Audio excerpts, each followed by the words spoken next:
What's going on, everybody? Welcome back to another video. And for this video, I wanted to start off just showing you guys a really sick combo. That's what I wanted to do today. Let's check out this combo. I'm pretty proud of this one. I worked pretty hard on it, so check it out. Here's a combo I came up with. The EX Fireball loops. Those are not easy. That's extremely hard, actually. I would love to see you guys try it.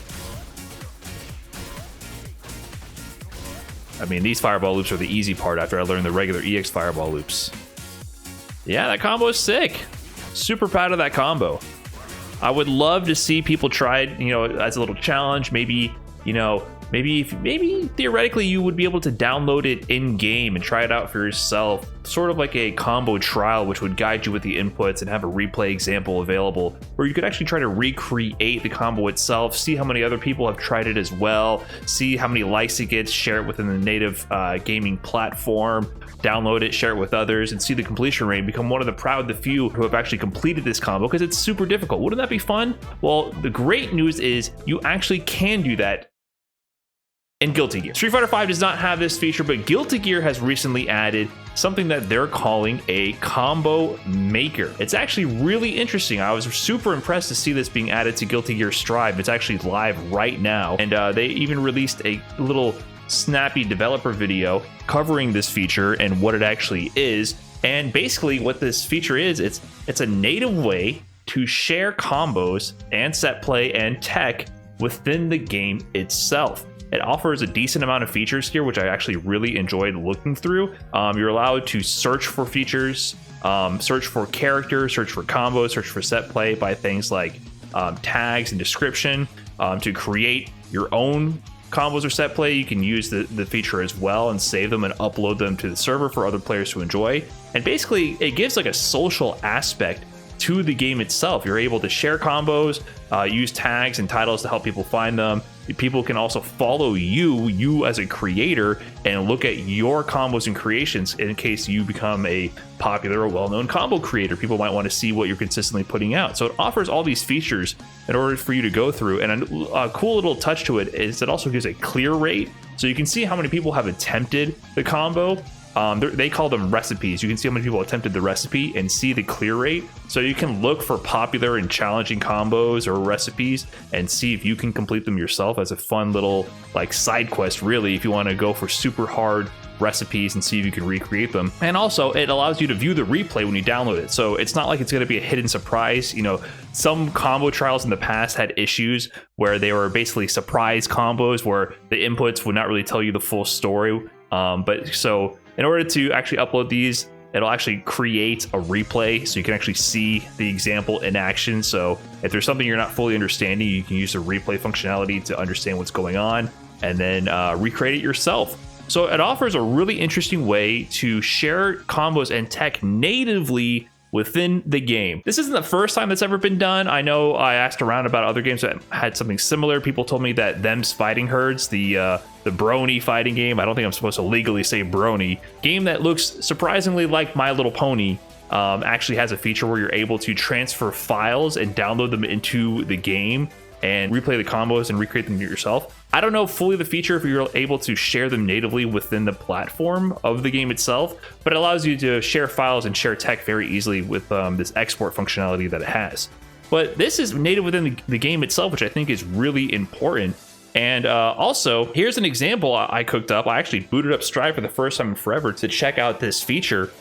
You can use this to follow your favorite players and content creators, right? So I knew that Snake Eyes has a really strong Potemkin. Here's me actually using this search functionality to search up the most liked Potemkin recipes that people put out there. You can see there's already a lot of really popular ones with different amounts of clear rates, different amount of tries and attempts. And here I found one from Snake Eyes with a clear rate of 1%. So he's putting out some pretty tough examples here for people to try out themselves. But I was able to get the replay downloaded and I played it, and it's actually really good tech. It was really practical once I looked at it. So here we go. They're actually gonna play the example here in a minute. So he gets the hard knockdown. It's an option select on what looks like a backdash into almost like 100% damage. So it's practical tech. It's a knockdown situation into a setup to punish the escape option from Chip. So it's actually extremely practical. And then once you see the replay, you can go ahead and try it yourself. I have no idea what I'm doing here, so I'm just messing it up. But the point is, I'm able to use something within the game to find material from a player that I know of, and I want to see what they can offer and teach me. I can use that in the game itself. That's actually really, really interesting to see that that's possible.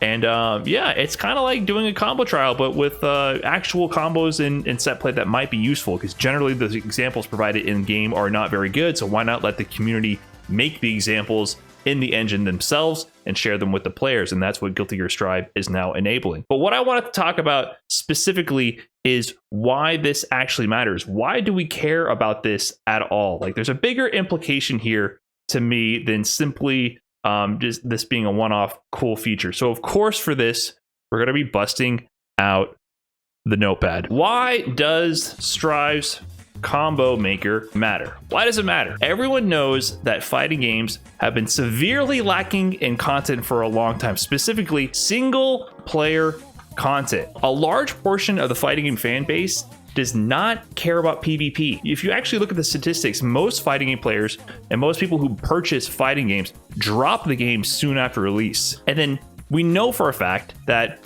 fighting games severely lack single player modes. You're basically forced to place only multiplayer. Fighting game developers go through all of these great lengths and efforts to develop really complex fighting game engines and focus on the gameplay and balance, and then they don't really give you many ways to enjoy or play with that engine. This is a great strategy. The combo maker is a great strategy to give more fighting game content, because you're essentially creating infinite replayability.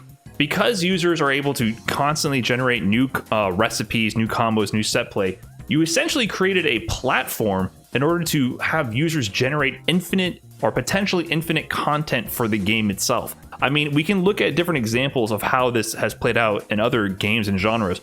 Look at Mario Maker, where the developers just opened up the engine of developing Mario levels to the masses, and this game has spawned a whole community of people who like to just generate new maps. It created basically like micro celebrities, right? There's famous Mario Maker developers. And on the flip side, there's people who seek out obscene challenges and levels with ridiculous challenges in them to try to complete them. They seek the challenge. It creates different roles within the community of the game itself.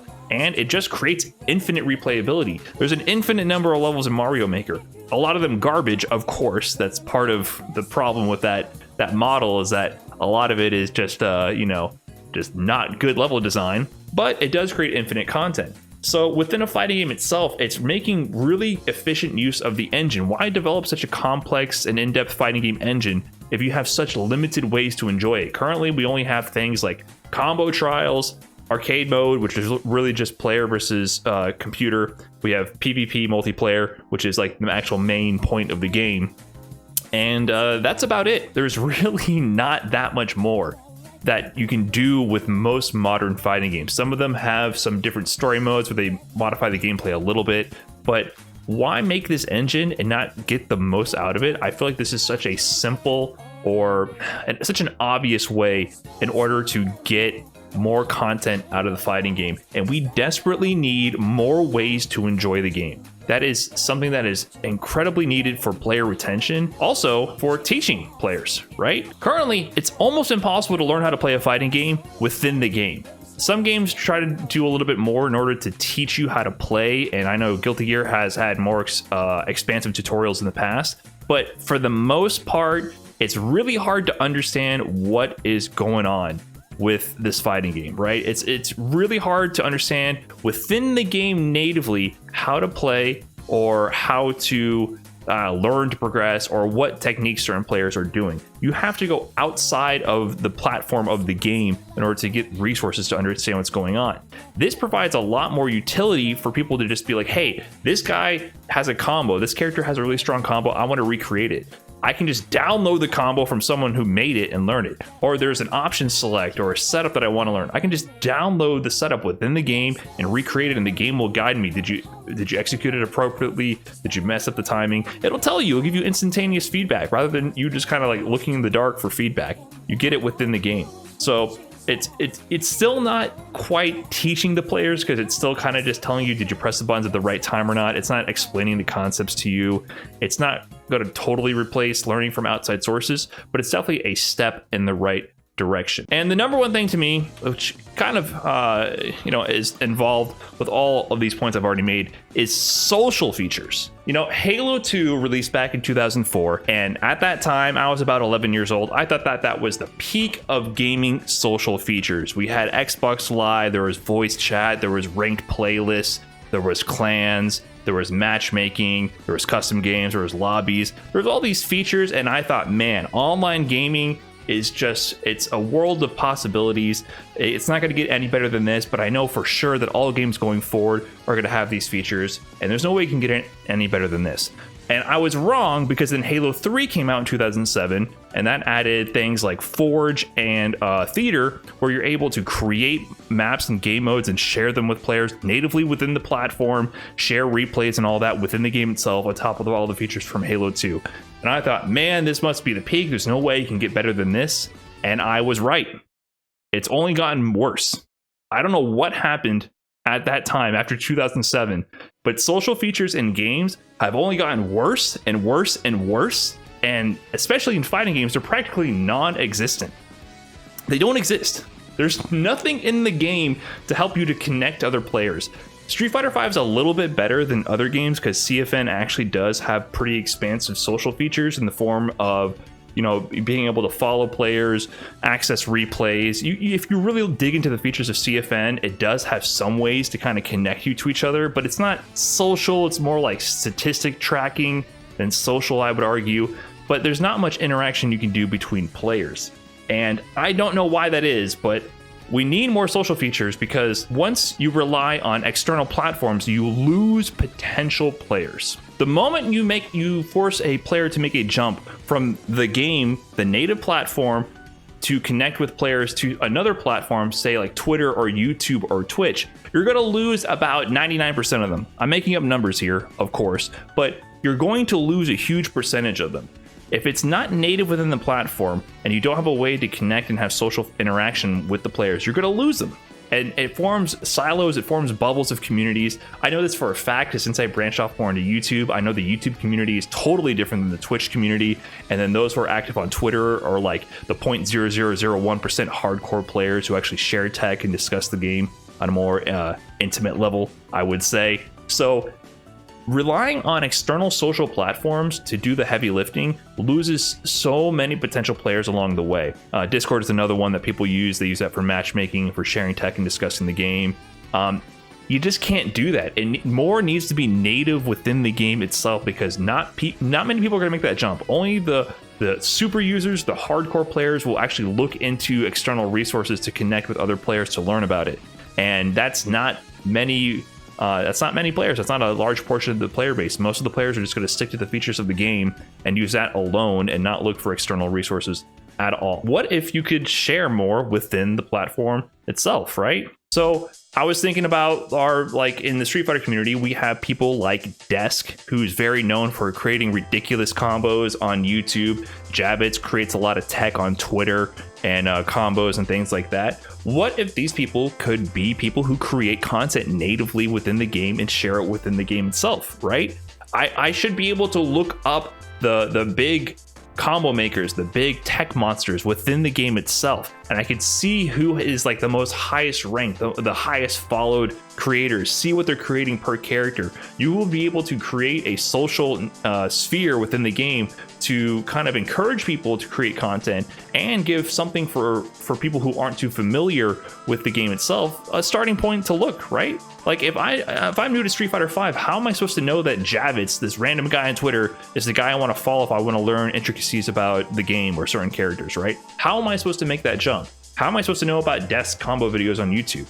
It's almost impossible to expect people who are new to games to do that, right? So it's a big gap in the current social features of fighting games that could easily be solved by doing things like Combo Maker, because currently there's just zero interaction between players within the games themselves, and over reliance on Discord and Twitch and YouTube and Twitter has just been killing the social features of fighting games, and it's really leaving behind a lot of potential players from growing within the scene and for playing the games for longer. We need more to have better player retention, because without these kind of features, you lose players so fast, and you just lose ways to have fun with the game. So it's not just the gameplay, which I think it adds a lot of fun, but definitely the social features that need to improve with fighting games. And I feel like the Guilty Gear Combo Maker is a big step in the right direction, and I'm hoping this becomes a mainstay. I hope that this kind of mechanic is something that inspires Capcom and other big developers to pick up this sort of feature, because a big problem I see is that the Western developers are always ahead of the game, especially the indie developers. They move way faster than the big Japanese developers and incorporate these kind of features. So seeing this from a big Japanese developer hopefully is the competition we need to push the genre in the correct direction, so that we can see more social features and see things like this in future iterations of Street Fighter and other fighting games. And yeah, that's all I have. If you enjoyed this discussion, enjoyed this video, please let me know in the comments, or if you share a different opinion on what fighting games need, please let me know as well. As always, if you enjoyed the video, please subscribe to the channel, leave a like, it always helps out, and I'll catch you in the next one. Peace.